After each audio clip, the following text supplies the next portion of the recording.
Graça e paz a todos vocês que têm nos acompanhado. Hoje nós vamos tratar da lição de número 14 da nossa escola bíblica, ok? O tema é o seguinte: missões e a volta do Senhor Jesus. O texto áureo, ele diz o seguinte: a este evangelho será pregado em todo o mundo, em testemunho a todas as gentes, e então virá o fim. Está lá em Mateus 24, no versículo 14. Esse versículo ele antecede a grande tribulação, tá? Esse é um sermão profético que o Senhor fez, né? Tem uma série de itens ainda que nós vamos abordar aqui nessa lição, ok? A verdade prática diz assim: a grande comissão deve ser cumprida antes do arrebatamento da igreja. Olha que interessante. Na lição anterior, nós comentamos sobre a diferença do tribunal de Cristo, né? Que haverá do arrebatamento, que seremos analisados pelos galardões, né? E depois do milênio haverá o grande tribunal de Cristo, ok? Então já entendemos isso e agora nós vamos entrar na questão do porquê que a missão ela é intrinsecamente ligada à nossa vida e o iminente momento do Senhor vir buscar a sua igreja, ok? Vamos seguindo aqui a lição. Leitura bíblica em classe diz o seguinte, que é o sermão profético, que está lá em Mateus 24, do verso 3 ao 14. Leamos juntos. E estando assentado no Monte das Oliveiras, chegaram-se a eles os seus discípulos, e em particular dizendo: dize-nos quando serão estas coisas, e que sinal haverá em sua vinda e o fim do mundo? Versículo 4. E Jesus respondendo, disse-lhes: acautelai-vos que ninguém vos engane. Porque muitos virão em meu nome dizendo, eu sou o Cristo, e enganarão a muitos. Versículo 6. E ouvireis de guerras e rumores de guerras. Olhai, não vos assusteis, porque é mister que isso aconteça. Mas ainda não é o fim. Grife essa parte, mas ainda não é o fim. Esse versículo 6 é importante para a gente entender uns detalhes. Versículo 7. Porquanto se levantará nação contra nação e reino contra reino. E haverá fomes, pestes, terremotos em vários lugares. Muitos cristãos acabam comentando, assim, mas isso já tem acontecido, né? Então o Senhor ainda não vem, porque isso é muito comum. Porém, uma diferença, tá? Isso prova a iminente volta de Cristo, é que o número das catástrofes da natureza, enfim, esses detalhes que são relacionados a terremotos, a grandezas no céu, no universo que tem sido abalado, isso está acontecendo com uma frequência muito alta. Isso mostra que a iminente volta de Cristo já está aí. Ok? Seguindo aqui. Versículo 8. Mas todas essas coisas serão o princípio das dores. Versículo 9. Então vos hão de entregar para seres atormentados e matar-vos-ão, e serei odiados de todas as gentes por causa do meu nome. Versículo 10.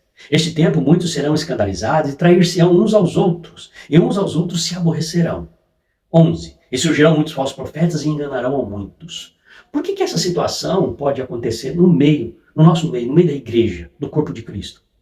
Um detalhe que a gente tem que atentar é a gente estar preparado, buscar a santificação. E como que a gente alcança a santificação? Compreendendo a palavra do Senhor, a sua revelação, sendo cheios do Espírito Santo e recebendo a sua revelação.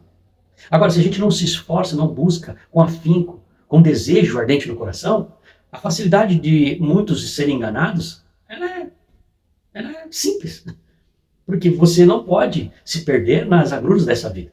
Você tem que ter certeza e convicção daquilo que Deus tem nos prometido. E buscar compreender, estar sempre ali ávidos na vontade do Senhor. Ok? Seguindo aqui. Versículo 12. E por se multiplicar a iniquidade, o amor de muitos esfriará. Grife esse versículo. Preste atenção. Muitos não têm agido dessa forma, friamente, apenas pensando no seu momento, nas suas conquistas, no seu crescimento social.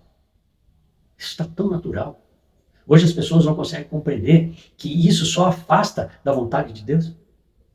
Não é errado você buscar conforto nessa vida. Mas vocês já perceberam que antes era mais difícil.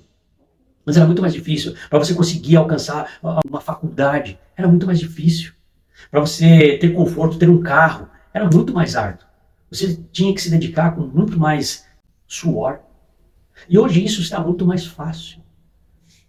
Será que isso também não tem a ver com as ciladas do inimigo para fazer com que o povo se esfrie? Presta atenção nisso aí. A lição hoje promete muito. Versículo 13. Mas aqueles que perseverarem até o fim será salvo. Grife esse versículo. E o versículo 14 também, grife ele. E este evangelho do reino será pregado em todo o mundo, em testemunho a todas as gentes. Então virá o fim. Olha que interessante. Esse trecho ele antecede a grande tribulação, faz parte do sermão profético do Senhor, e ele tem uma grandeza de conteúdo magnífico que nos fortalece e aumenta a nossa fé. Ok? Seguindo aqui, a introdução. O segundo parágrafo da introdução diz assim: A compreensão a respeito da iminência da vinda de Jesus sempre trouxe um senso de urgência para a igreja do Novo Testamento e, consequentemente, para as igrejas de tradição pentecostal. Isso é comum no nosso meio. Parágrafo seguinte. O Senhor Jesus pode voltar a qualquer momento, portanto, preguemos urgentemente o Evangelho. No primeiro tópico, diz o seguinte: alcançando o mundo até que Cristo volte. Item número 1. Este Evangelho do Reino será pregado. Ao versículo 14. O texto de Mateus 24:14, ele afirma que o fim virá somente depois que o Evangelho do Reino tiver sido pregado a todo mundo. E aqui eu quero trazer para vocês uma consciência. Nós falamos da janela 10/40 que hoje o Evangelho lá é quase 100% impedido. Né? Temos muitos cristãos lá, mas eles vivem de uma forma escondida, se protegendo para que eles não sejam mortos e continuem ministrando, pregando o Evangelho para alcançar o maior número de vidas possível. Okay? Aí você pode imaginar assim, enquanto esse povo não será alcançado, Jesus não vem. Mas não é bem assim. Porque lá nessa região, onde iniciou toda a humanidade, eles conheceram a palavra de Deus. Então, se a gente analisar assim, por que eles perseguem? Eles perseguem porque eles sabem que existe o Evangelho. Saindo da janela 10/40, qualquer outro país que isso esteja acontecendo, aí você pode pensar assim, mas é difícil evangelizar lá, muitas vidas ainda não conhecem. Porém, se há perseguição, se há alguma queixa, algo contra a palavra de Deus, é porque o Evangelho já está lá. Então, a iminente volta de Cristo está no controle de Deus. Ele pode, em qualquer momento, dizer, filho, volte, traga a noiva. E aí eu pergunto, você está pronto para isso? Vamos lá, vamos seguir naquela lição. No terceiro parágrafo diz assim, aqui somente Deus sabe o tempo em que a tarefa da evangelização será finalizada conforme os seus desígnios. É o que nós acabamos de comentar, ok? Seguindo no último parágrafo, no item número 1, diz assim, até isso ocorrer, a igreja de Jesus deve transmitir o evangelho de Cristo a todas as pessoas até que ele volte para arrebatar a sua igreja. Vocês estão compreendendo? Nós temos que fazer, é uma ordenança. Jesus disse, ide pregar o evangelho a toda criatura, ensinando-os, fazendo discípulos. Então nós temos que fazer isso, independente se já alcançamos em sua totalidade ou não. Nós temos que continuar a boa obra, porque os campos brancos já estão. Não é isso que o Senhor diz? Nas lições anteriores nós temos analisado todos esses pontos. Então nós temos que fazer, porque é uma ordenança, é um mandamento, ok? Como nós comentamos, a volta de Cristo está nas mãos de Deus e Ele que determinará a que momento isso vai acontecer. Tá? Então preste bem atenção. Não se prenda a alcançar ao mundo todo, porque o mundo todo já sabe que o Evangelho existe. Ok? Seguindo aqui. Vamos ler o texto de 1 Tessalonicenses, capítulo 4, do verso 13 ao 17. Aqui eu quero ler até o 18, para a gente compreender um detalhe aqui, ok? Esse texto de 1 Tessalonicenses, capítulo 4, é maravilhoso. Vamos ler comigo. Não quero, porém, irmãos, que sejais ignorantes acerca do que já dorme, para que não vos entristeçais como os demais que não têm esperança. Quem que não tem esperança? Qual a diferença? O que o apóstolo Paulo está tentando trazer aqui para o corpo de Cristo, para o povo de Deus? É que é muito comum a gente até hoje, na época lá também, mas até hoje tem pessoas que pensam assim, essa vida eu tenho que viver ela mesmo porque depois vai acabar tudo. Morreu, não tem mais nada. As pessoas continuam insistindo e pensando dessa forma, que depois dessa vida, acabou. Vocês já viram pessoas comentando isso? É muito comum ainda. Por quê? Porque não compreende o Evangelho. Não consegue alcançar o que Deus nos entregou. Que é a gente estar pronto, se preparar e se santificar, reconhecendo Jesus como único e suficiente Salvador para dar a vida eterna. Porque desde a fundação do mundo, o que Deus sempre quis, a eternidade da humanidade. Agora, as pessoas continuam pensando dessa forma porque elas não conseguem enxergar que nós temos uma eternidade a ser alcançada. E que se a gente não reconhecer Cristo como o Senhor de nossas vidas, nós perderemos essa oportunidade. Entende? É por isso que nesse versículo ele fala assim, não se entristeçais acerca dos que já dormem. Por quê? Na época eles tinham receio, eles começavam, em Tessalonicenses, eles começaram a fazer sacrifícios, intercessões para aqueles que morreram. Porque eles tinham preocupação, será que esses que dormiram no Senhor, esse momento da salvação, da consolação do poder de Deus, né, do seu Espírito Santo, eles ficavam preocupados e começavam a agir de forma errada. Aí o apóstolo Paulo explica para você, não se entristeça, porque eles serão chamados. Olha só, vamos seguir aqui o versículo. O 14. Cremos que Jesus morreu e ressurgiu. Assim também cremos que Deus tornará a trazer com ele todos os que dormem em Jesus. Se morreu na esperança da volta de Cristo, crendo que o Senhor Jesus é o único suficiente Salvador, Deus tem um particular. Deus tem a promessa a cumprir na vida dele. Seguindo, versículo 15. Dissemos isto pela palavra do Senhor, que nós, os que ficarmos vivos para a vinda do Senhor, não precederemos os que dormem. Agora presta atenção aqui, um detalhe importante. 16. Pois o mesmo Senhor descerá do céu com um grande brado e voz de arcanjo, som de trombeta de Deus, que os que morreram em Cristo ressurgirão primeiro. Olha só. Preste atenção, com um grande brado, ele vai ordenar que aqueles que morreram em Cristo se levantem. Ele vai ordenar. Todos nós ouviremos a voz de arcanjo e o som da trombeta de Deus. E os que morreram em Cristo ressurgirão primeiro. Por que eles têm que ressurgir? Porque eles têm que ser levantados, tirado da morte. O seu corpo tem que ser tirado da morte. Porque essa é a nossa vitória. A morte não prevalece sobre nós, nós receberemos a eternidade. Aí seguindo aqui no versículo 17. Depois nós, os que ficarmos vivos, seremos arrebatados com eles. Então o arrebatamento não vai ser em duas partes. Primeiro os que morreram em Cristo serão tomados e levados, depois nós. Não, eles serão levantados, tirados da morte, e nós junto com eles seremos levados aos céus. Seguindo aqui a leitura. Vou ler de novo. Depois nós, os que ficarmos vivos, seremos arrebatados com eles nas nuvens, para o encontro do Senhor nos ares, e assim estaremos para sempre com o Senhor. Portanto, consolai-vos uns aos outros com essas palavras. Olha que interessante. Esse texto é importante a gente ter conosco, guardar em nossas mentes e nossos corações, porque é um texto que serve de consolo um para o outro. Essa é a forma, porque independente das agruras que nós vivemos nessa vida, ou qualquer perseguição que venha sobre nós, esse é um consolo que nós seremos transformados num corpo incorruptível, como diz lá em Coríntios. Estevão, quando ele foi apedrejado, ele viu o céu aberto. E viu a glória do Senhor, o próprio Senhor Jesus o recebendo no céu de glória. E essa é a nossa esperança. E é assim que nós temos que estar pronto, crendo, não desanimando, não desfalecendo. Por isso que é maravilhoso esse texto na nossa leitura bíblica. Ok? Seguindo aqui a lição. Item número 2. A urgência da tarefa. Olha o que diz na primeira frase. A urgência da pregação do Evangelho por causa da volta de Jesus é algo posto nas Escrituras. Então, está posto nas Escrituras, é uma ordenança. Ok? Seguindo, na segunda parte do segundo parágrafo. Desenvolver os talentos concedidos por Deus de modo a dar frutos antes da volta do Senhor Jesus. Mateus, capítulo 25. A lição ela aborda justamente esses versículos para que a gente compreenda que a nós foi confiado os talentos. Deus nos deu a herança, que é a tua palavra, a tua verdade, a salvação, a graça do Senhor. E quando ele fala de anunciar o Evangelho a toda criatura, é isso que Deus está dizendo que nós devemos fazer. Multiplicar o talento que ele nos deu, a herança que ele nos deu. Comece a pensar, nós temos o direito dessa herança, nós fomos enxertados na videira.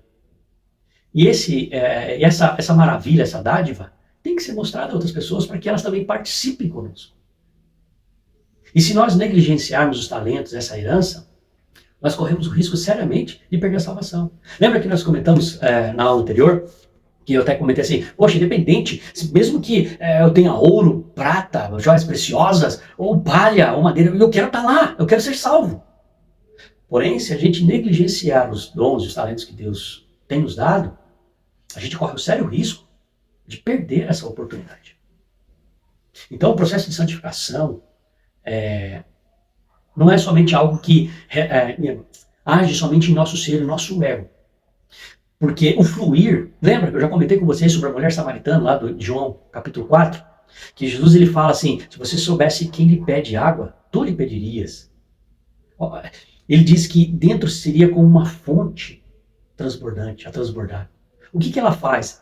Quando ela ouve o Senhor Jesus, ela entende, fala, nossa, ele é um profeta porque ele conhece a minha vida. E ela sai e volta lá para o meio da terra de Samaria e diz, olha, encontrei o Messias, porque ele falou tudo sobre mim e ele tem uma sabedoria imensa.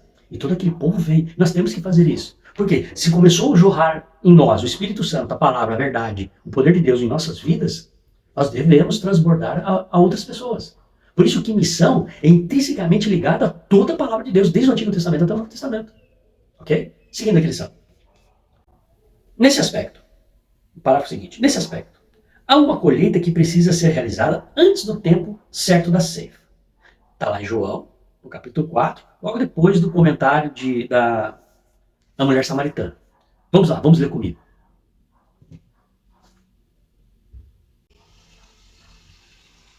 A lição fala para a gente ler apenas o versículo 35, mas eu quero ler do 34 ao 36 para que a compreensão seja mais abrangente, tá? Nós já comentamos isso na aula anterior, porém é importante a gente ter isso em mente, ok? Jesus lhe disse, minha é a comida.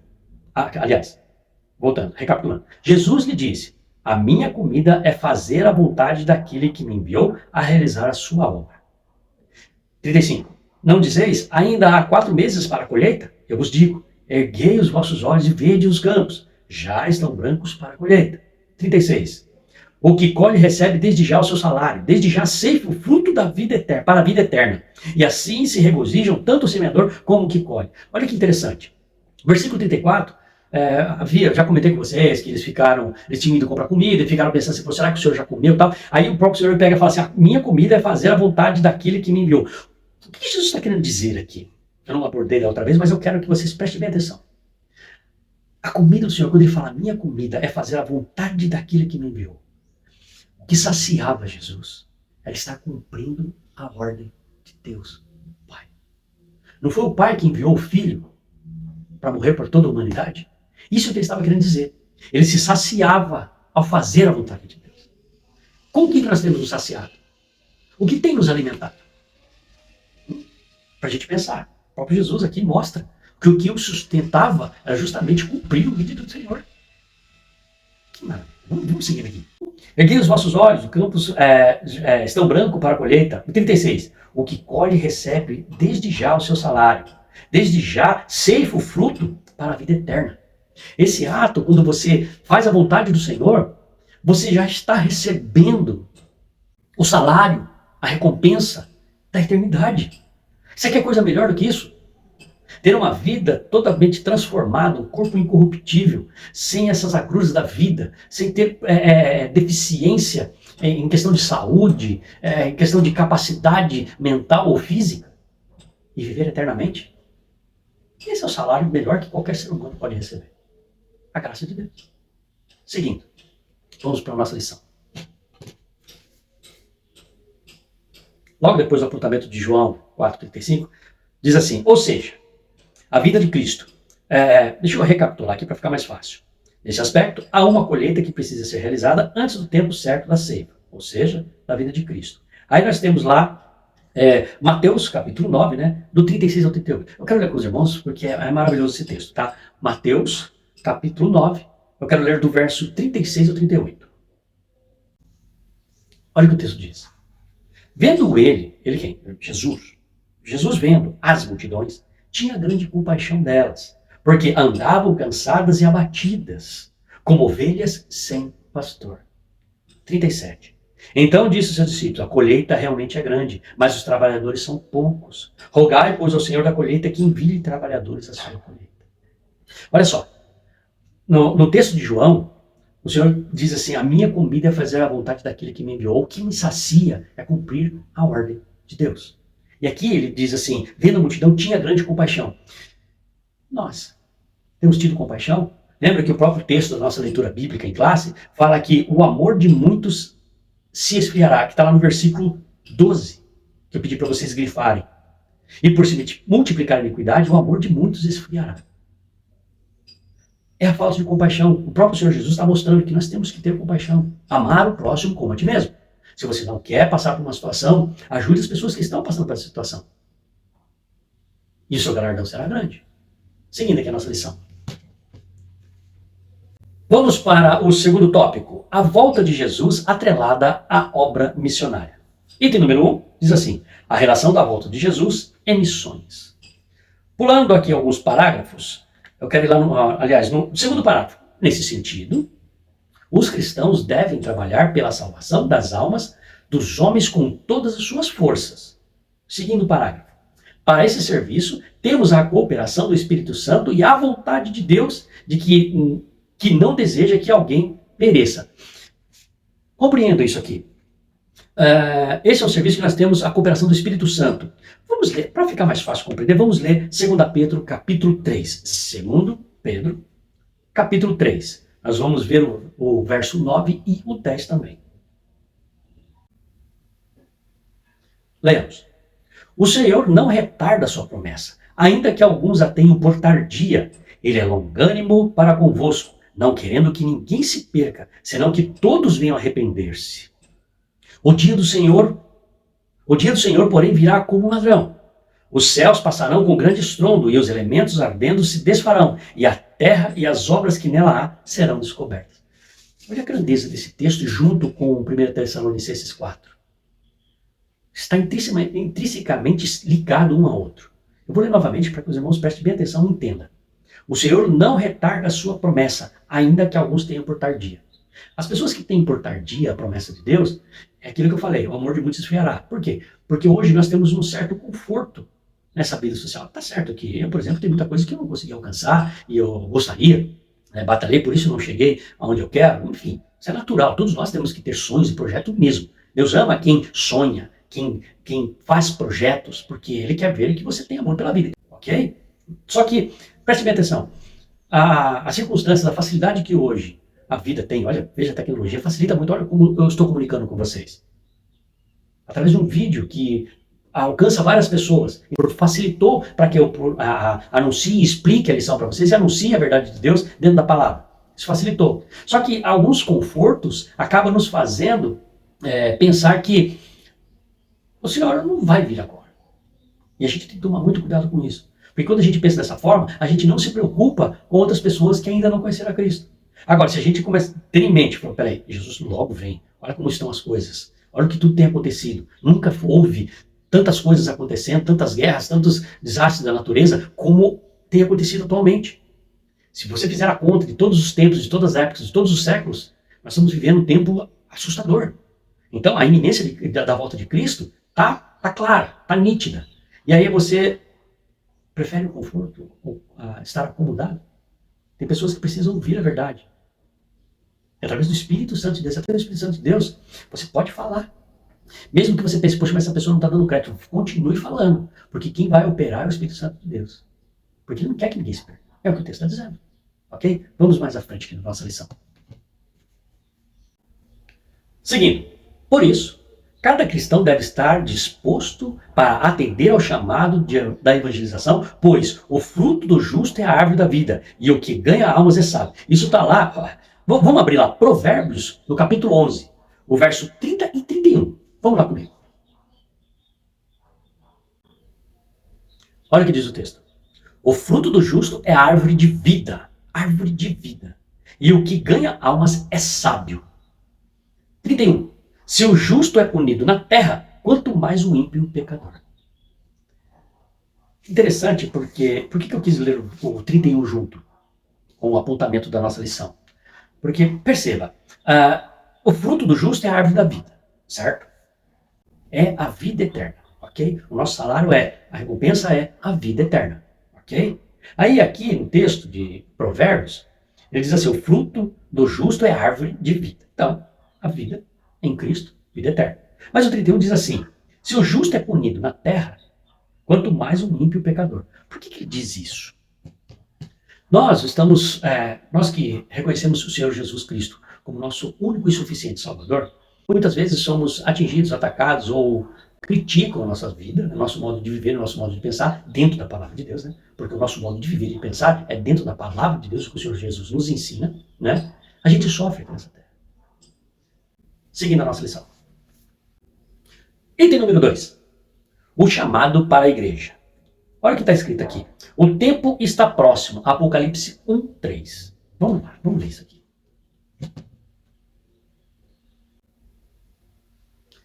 Leiam comigo. Bem-aventurado aquele que lê, e bem-aventurados os que ouvem a palavra desta profecia e guardam as coisas que nela estão escritas, porque o tempo está próximo. Só esse versículo. O texto do Apocalipse todo, ele É muito rico em informações para nós. Mas só esse versículo, o autor aqui da lição, da análise da lição, ele colocou só esse versículo para que a gente preste atenção no detalhe.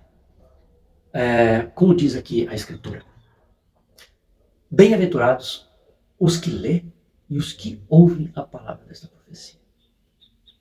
Ler e ouvir. Ler por quê? Por que começou com ler? Porque nós devemos ler para estar inteirado da palavra. Ok? E bem-aventurados os que ouvem. Gente, nós que lemos, estudamos, buscamos ter pelo menos a palavra em nossa mente, quando nós anunciamos, as outras pessoas ouvem. E quem dá ouvido à nossa pregação é tocado pelo Espírito Santo. Por isso que está dessa forma esse texto. Então nós temos que ler, estudar, o que nós estamos fazendo agora? Estudando, buscando compreender o porquê de cada detalhe. Quando a gente lê a palavra, começa a compreender e busca no Espírito Santo a revelação, quando a gente anuncia, as pessoas ouvem e começam a prestar atenção. Por quê? Porque é o Espírito Santo que começa a operar. O Espírito Santo nos encheu como fonte transbordante. E quando a gente transporta para outras pessoas aquilo que nós temos aprendido, essas pessoas vão sendo tocadas. E essa é a obra do Espírito Santo, não é nossa. É dom de Deus. Seguindo aqui a lição. No terceiro parágrafo desse item, diz assim: nesta última hora da igreja, neste mundo, uma nova geração de voluntários precisa responder ao chamado universal para a evangelização, que é o chamado lá de Mateus 28, que foi o início da nossa lição. Ok? A fim de que novos crentes se preparem para ouvir a voz de Cristo, chamar por ocasião da sua volta. É o que nós lemos lá em 1 Tessalonicenses capítulo 4. Ok? Seguindo, nós temos aqui um ponto que fala aqui, no último parágrafo, ele fala do avanço tecnológico. No avanço tecnológico, a gente vê, é que eu havia comentado no decorrer aqui da nossa lição, que nós temos hoje muito conforto, muita facilidade para alcançar várias coisas, ok? Só que existe um detalhe. A tecnologia, ela vem a nosso favor? Sim, ela vem a nosso favor. Mas eu acredito piamente que esse avanço tecnológico, conforme diz lá em Daniel, que a ciência se multiplicaria, lá quando Daniel fala isso, ele está falando que quando isso começasse a acontecer, é porque ia se levantar o anticristo, ok? E aí que está o ponto. A tecnologia tem nos dado muita facilidade, muito conforto, né? Porém a gente tem que atentar o seguinte, essa é uma resposta de que em breve Jesus vem, ok? E o ato de eu desejar as coisas, querer conquistar, não é errado, tá? Eu tenho os meus sonhos, tenho os meus projetos aqui, ok? Mas eu tenho que estar muito atento ao que o Senhor tem nos pedido. E preparar pessoas, para a gente compreender, o início da nossa lição foi Mateus 28, 19 em diante. Então vamos ler para vocês compreenderem o que eu quero dizer e a gente fecha a nossa lição. Olha o que Jesus diz. Vamos ler do 18, 19 e o 20 para vocês compreenderem. Chegando-se Jesus, falou-lhes, dizendo: é-me dado todo o poder do céu e na terra. O 19. Portanto, ide e fazei discípulos de todos os povos. Um ponto primordial, independente de todo esse avanço tecnológico, que indica o que o próprio profeta Daniel disse, que a ciência se multiplicaria, então o inimigo se levantaria, que é o anticristo. Independente disso, nós temos que levantar pessoas, discípulos, aqueles que estão compreendendo a vontade, o chamado, e ensiná-los, prepará-los para que cada vez mais alcancemos mais pessoas, aproveitando de todo o recurso que a gente tiver em mãos agora. Vocês estão compreendendo? Seguindo aqui. Batizando em nome do Pai, do Filho e do Espírito Santo. Primordial. Isso aí é a estrutura base na transformação de uma pessoa. Ela reconhece, ela confessa, né, o arrependimento e confessa a Cristo como seu único e suficiente Salvador e cumpre esse ritual do batismo, para justamente colocar, conscientizar as outras pessoas e a ela mesma que tudo o que se viveu no passado ficou, já não é mais, e ele passa a ser uma nova criatura. Isso é o ressurgimento e renascimento para a vida eterna, ok? Então esse é fundamento base. Seguindo, versículo 20. Ensinando-os a obedecer todas as coisas que eu vos tenho mandado. Então toda a ordenança de Deus, nós temos que ensinar as pessoas, prepará-las. Para quê? Olha o que diz aqui. E certamente estou convosco todos os dias, até a consumação dos séculos. O Senhor nos promete estar conosco se nós nos empenharmos no que Ele tem mandado. E o que Ele tem mandado? Está lá no versículo 19. Portanto, ide fazer discípulos de todos os povos. Então é um ciclo que nós temos que cumprir até sua volta. Ok? Bom, eu tenho certeza, nós estamos finalizando esse ano. com chave de ouro.